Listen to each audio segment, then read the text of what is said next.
கிழக்கு நியூஸ் நேயர்களுக்கு வணக்கம். நான் பத்ரி சேஷாத்ரி. தமிழகத்தில் ஒரு சிறப்பு என்னன்னா, அரசியல் கூட்டங்கள் நடக்கும். அதுக்கு ஆளே வரமாட்டாங்க. பல நேரங்கள் ஆள் வரமாட்டாங்க. பெரிய கட்சிக்கு தான் ஆள்லாம் கூப்பிட்டு வரணும். அதனால அரசியல்வாதிகள்லாம் இப்போ என்ன பண்ணுறாங்கன்னா, இப்போ இல்லை, ரொம்ப நாளாக பண்ணிட்டு இருக்கிறது தான், கல்யாண வீட்டுக்கு போயிடுறாங்க. அவங்க கட்சிக்காரங்களோட கல்யாணம் அப்படின்னா, எப்படியும் இந்த பக்கத்துலேருந்து ஒரு 500 பேர், அந்த பக்கத்துலேருந்து ஒரு 500 பேர், ஒரு 1000 பேர் எப்படி வந்துடுவாங்க. ஊர்க்காரங்க சாப்பிட்றதுக்காவது வருவாங்க இல்லையா? அவங்க வந்துட்டாங்கன்னா போதும், நம்ம மேடையை பிடிச்சி மணமக்களை வாழ்த்தி அட்சதையை போட்டு, அல்லது நீங்க சுயமரியாதை திருமணம்னா அதுக்குள்ள என்ன உங்களுடைய அட்சதையோ அண்ணா பெரியார் அப்படிங்கிறது அட்சதை போட்டுட்டு நல்லா உட்காந்து சாப்பிட்டு கிளம்பி போகிறத விட மாட்டாங்க. அந்த மேடையை அப்படியே கபக்குன்னு பிடிச்சிக்கிட்டு அரசியல் பேச ஆரம்பிச்சிருவாங்க. அப்படி நேத்திக்கு திருமணத்தில் அரசியல் பேசும் நாள் வரிசையா மாறி மாறி, அதுவும் நம்ம லைவும் வச்சிடறாங்க. நம்ம நண்பர்கள், தொலைக்காட்சி நண்பர்கள், அந்த அந்த திருமண பேக்கேஜில் ஒரு 4-5 பேர்கள் பேசுகிற விஷயங்கள் பல்வேறு செய்திகளில் வந்திருக்கு. சிலதை நான் நேரடியாகவே பார்த்தேன். முதல்ல முத்தரசன், இந்திய கம்யூனிஸ்ட் கட்சி இன்றைய தலைவர் அல்ல, முன்னாள் தலைவர், நிறையா பேசுகிறாரு, ஒரு கதையும் சொல்கிறாரு.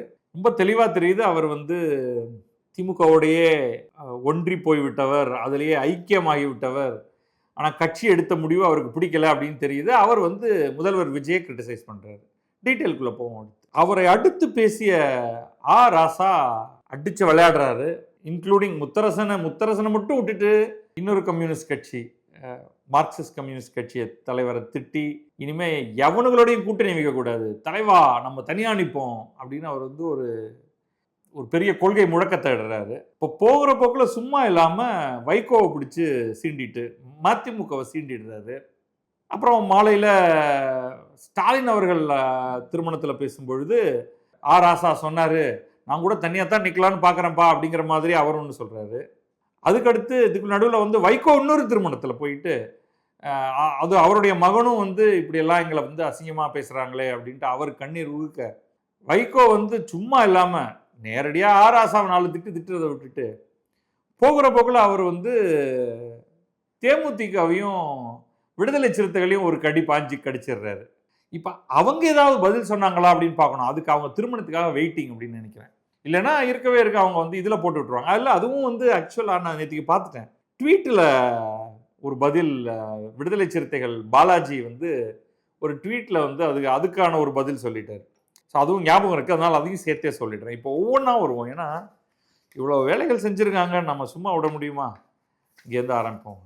முதல்ல முத்தரசனுடைய கதையிலேருந்து ஆரம்பிப்போம். ஏன்னா அவர் பேசுகிறது தான் முதல்ல.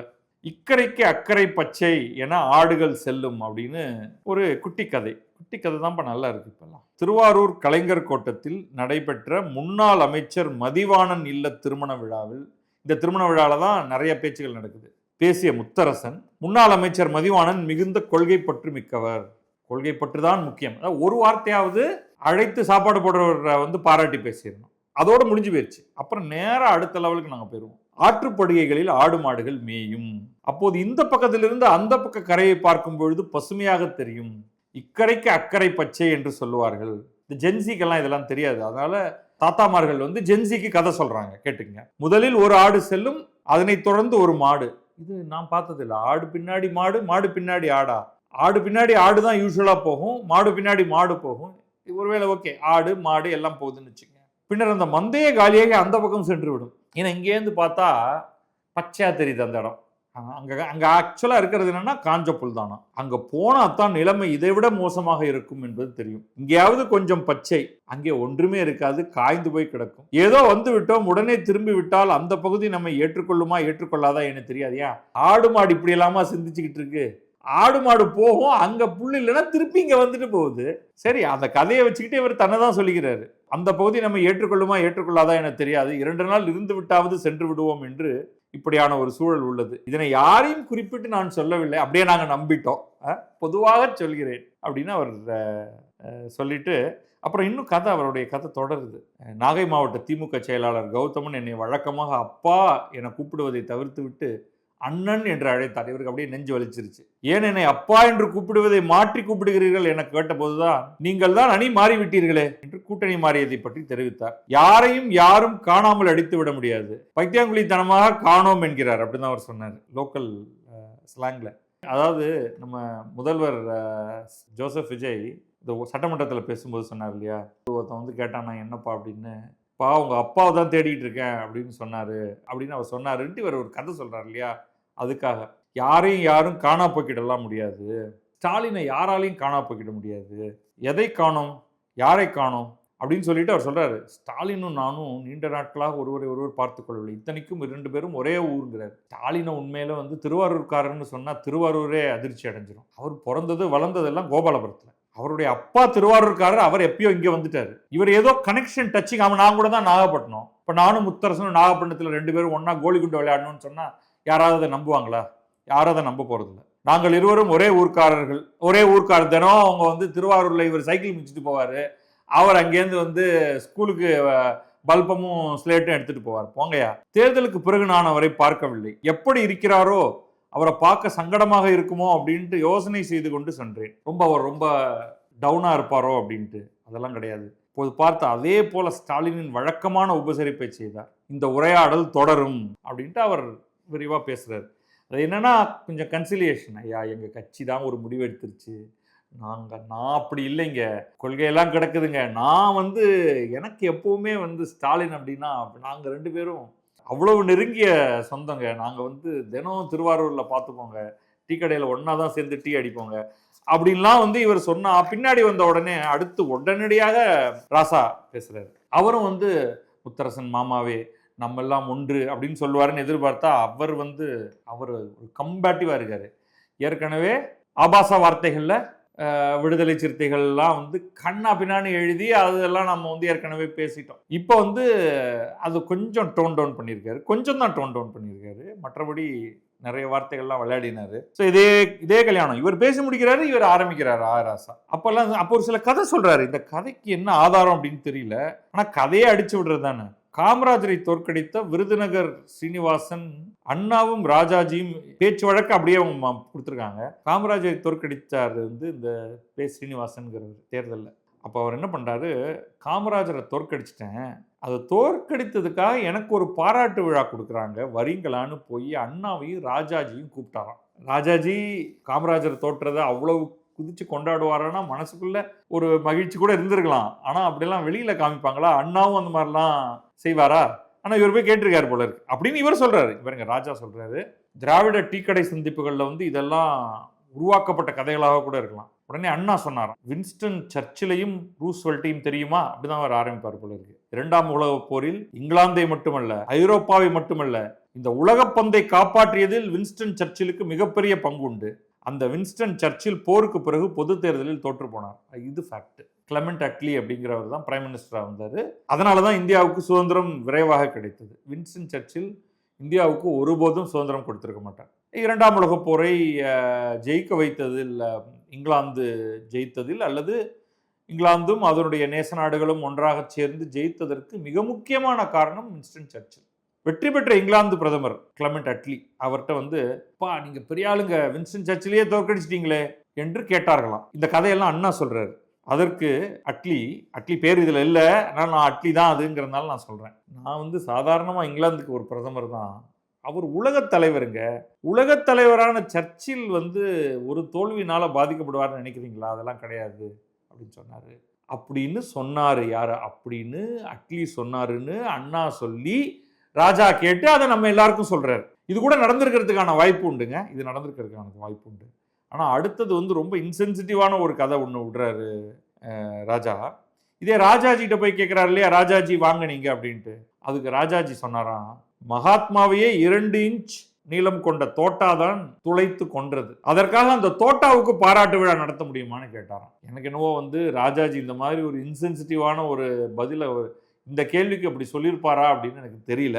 சரி பரவாயில்ல வச்சுக்குவோம். இப்படிப்பட்ட அண்ணாவும் ராஜாஜியும் இருந்த சட்டப்பேரவையில் அப்படின்னு சொல்லிட்டு ராஜா வந்து வேறு சில வார்த்தைகளை சொல்றாரு. இப்பொழுது இருக்கிற முதல்வரை அது பத்திரிகையில் என்ன பண்ணிட்டாங்க, இன்று யார் யாரோ உள்ளனர் அப்படின்னு மாத்தி போட்டாங்க. அது ஒரு ஒரு கிளாஸியான வார்த்தை கிடையாதுங்கிறதோட நம்ம விட்டுருவோம். இந்த மேடையில் உள்ள முத்தரசன் மன்னிக்க வேண்டும், இன்னொரு கம்யூனிஸ்ட் கட்சியின் தலைவர் திமுக தலைமையிலான கூட்டணியே இல்லை என்று சொல்லிவிட்டார். இதை சொல்ல அவர் யார்? அவருக்கு என்ன அதிகாரம் உள்ளது? எங்கள் கட்சி திமுக கூட்டணியில் இல்லை என்று வேண்டுமானால் சொல்லலாம். அவருடைய பேச்சு அதிக பிரசங்கித்தனம். எங்கள் கூட்டணியில் 60 இயக்கங்கள் உள்ளனங்கிறாரு. இதை கேட்டு நானே திகைச்சு போயிட்டேன். இதை நான் வந்து லைவா தான் கேட்டேன். 60 எப்படிங்க, எப்படி கணக்கு பண்ணாலும் எனக்கு 60 தெரியலையே. கூட்டணியில 28 கட்சி இருந்தது. அதை நிறைய பேர் கேள்வி பண்ணாங்க. நாஞ்சில் சம்பத்தெல்லாம் அந்த 28 கட்சிகளுடைய பெயர்களை ஸ்டாலினை வரிசையாக சொல்லுங்கள் அப்படின்னு அவருடைய ஏற்ற இறக்கத்தோட அப்படி அவர் மட்டும் சொல்லிவிட்டால் அப்படின்னு அவர் வந்து சில அறைகூவல்லாம் விட்டாரு. அவ்வளவுதான் நமக்கு தெரிஞ்சு. இப்ப 60 இயக்கங்கள் உள்ளன அப்படின்ட்டாரு டகார்னு ராசா. நேற்று சென்னையிலிருந்து வந்தோம் இந்த திருமணத்துக்கு. அப்போ வழியெல்லாம் வந்து தலைவா மீண்டு வருவோம் அப்படின்னு தொண்டர்கள்லாம் அப்படியே சத்தம் போட்டாங்க.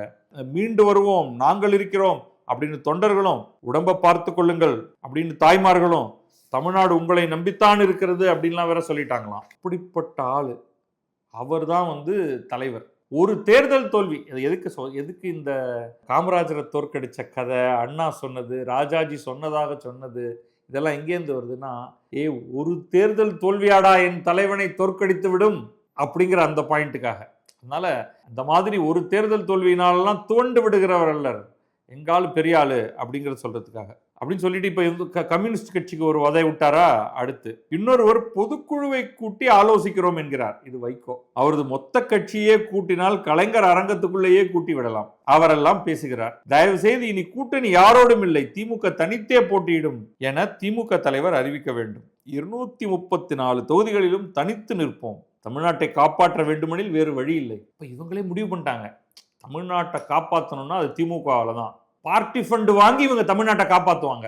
அதுக்கு கூட யாரும் வேண்டியதில்லை. தனியாக நின்று தனியாகவே பார்ட்டி ஃபண்ட் வாங்கி தமிழ்நாட்டை காப்பாற்றுவோம் அப்படின்னு சொல்லிட்டு இறுதியா இதெல்லாம் பைதவே இதெல்லாம் நடக்கிறது கல்யாணத்தில். அங்கே அந்த மணப்பெண் மணமகனை கொஞ்சம் யோசிச்சு பாருங்க. இந்த அடாசு மேட்டர்லாம் உட்காந்து ஒரு பக்கமாக உட்காந்து கேட்டுக்கிட்டு இருக்கணும். அவங்களுக்கு வேற தோல்ல பூ மாலை வேற உறுத்தும், இந்த நாரெல்லாம் வேற. பழக்கத்தினால தான் சொல்கிறேன். படா இவங்க நிறுத்துவானுங்க, நம்ம போய் சாப்பிட்டுட்டு இந்த 20 கிலோ ட்ரெஸ்ஸு வேற மேலே போட்டு விட்டுருப்பாங்க, என்னவோ இப்படி சுற்றி அப்படி சுற்றி எல்லாம். இது வந்து எப்படா வெளில வருவோன்னு பார்த்துட்டு இருந்தால் இவங்க வந்து என்னென்னவெல்லாம் பேசிகிட்டு இருக்காங்க. இப்போ என்ன யாரெல்லாம் இப்போ சீண்டியாச்சு, இன்னும் கம்யூனிஸ்ட்கிட்டேருந்து இதுக்கு பதில் வரணும். சண்முகம் என்ன சொல்கிறாரு அப்படின்னு பார்ப்போம். திமுக தலைவர் ஸ்டாலின் பேசிட்டார், அது எடுத்துப்போம். துரை வைகோவும் பொங்கிட்டாங்க, அதையும் எடுத்துப்போம். ஸோ முதல்ல யாரை எடுத்துக்கலாம்? முதல்ல வந்து நம்ம ஸ்டாலின் எடுத்துப்போம். அந்த அந்த முக்கியமான விஷயத்தை முடிச்சிருவோம். கூட்டணி தேவை இருக்கா இல்லையா அப்படிங்கிறது வந்து இதே கல்யாணம் இந்த எல்லாமே இந்த கல்யாணத்திலேயே என்ன கேட்டால் இது வந்து திமுக கல்யாணமாக போயிடுச்சு. அதனால திமுக கட்சியினருடைய கூட்டணி கட்சியினர் அந்த மாதிரி தான் கூப்பிட்டுருக்காங்க.